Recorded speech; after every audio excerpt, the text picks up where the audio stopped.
This is the FiiO JD1. It is a single dynamic driver IEM. And the retail price for this is $10 US. And after I listen to this, right, I find that this is targeted more for beginners. It's an entry-level price point.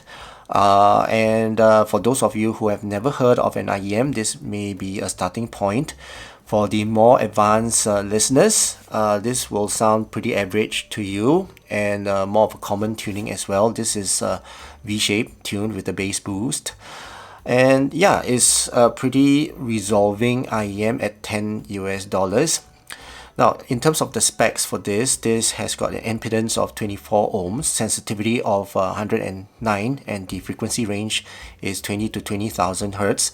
The driver inside here is an LCP dynamic driver. It's a 10mm dynamic driver, as you can see here. And overall, the design and build quality of this is pretty average as well. Looks like a typical IEM. The faceplate is made of metal. Inside is made of acrylic with a clear shell, and the nozzle is inserted into the shell itself.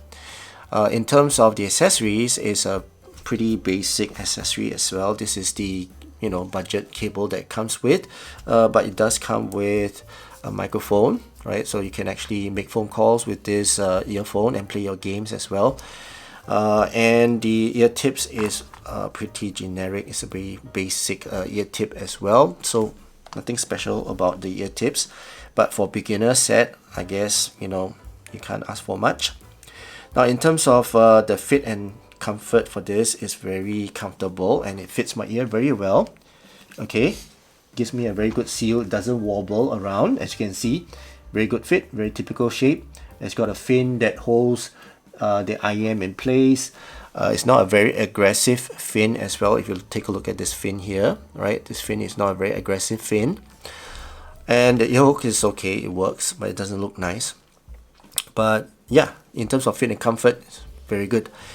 Now, in terms of sound, the drivability of this is also pretty good. You can drive this with anything. Your phone, if your phone have a 3.5 headphone jack, it will be able to drive this.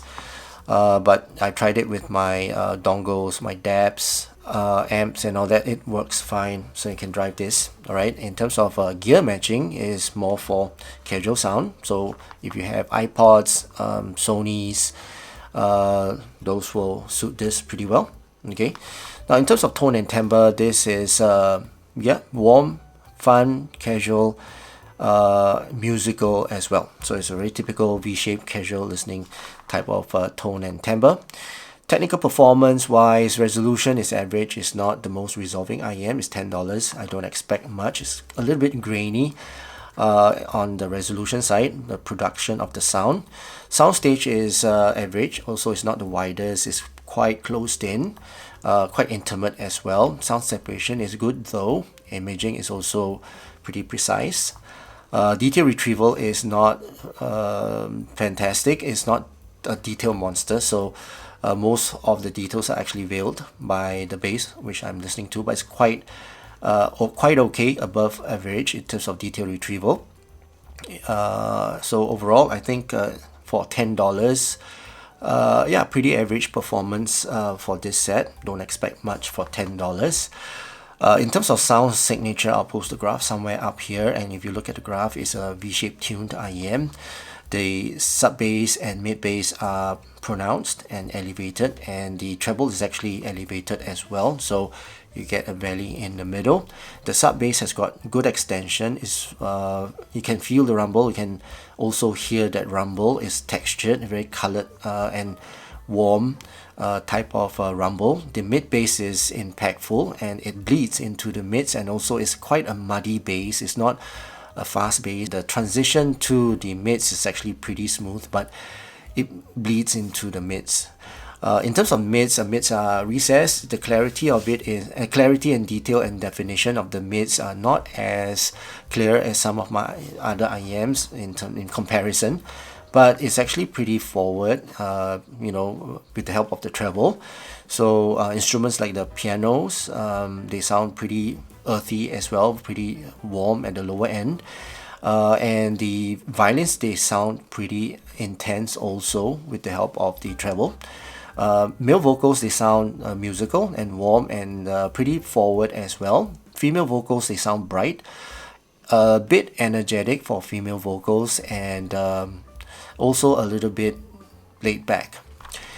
For the treble, in terms of the peanut gain to the treble, the transition to the treble is actually quite intense and quite, some people will call it harsh. I would say intense and very spicy as well. So that would give people the impression that is a very hot type of transition. That it is hot, and some people may not be able to take this intensity. It's not a very bright treble. It's actually pretty dark and recessed also.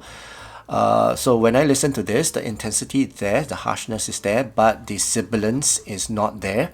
So for singers, especially when they sing songs with the S and the T's, they don't sound sibilant or sharp, which is quite okay. It's not fatiguing to listen to, but the intensity of their presence and the clarity is there as well. And the treble rolls off pretty naturally. It's got a good, amount of extension, but it's not a very extended roll off for the treble, but it's pretty natural. So that's the sound signature of this FD1, and what I say is that this is suitable for mainstream music, like pop, trance, EDM. EDM actually sound pretty good on this. Heavy metal also sounds pretty good on this. Classical sounds a little bit unnatural. Jazz is alright. R&B is alright. It's not a very elevated mids. And overall, I would give this JD1 3 stars out of 5 stars. The tuning of this is pretty average. The sound quality of it is also pretty average. And I would like to compare this with another IEM, which is the FiiO collar. If you look at the both graph, they're actually pretty similar in terms of the lower end. But when it comes to the upper end, the collar has got more sibilance. It's less harsh than the JD1, but it's got more sibilance as well, so it's a little bit more fatiguing to listen to. You can't listen to that IEM for a longer period of time as compared to this, but the bass itself is same.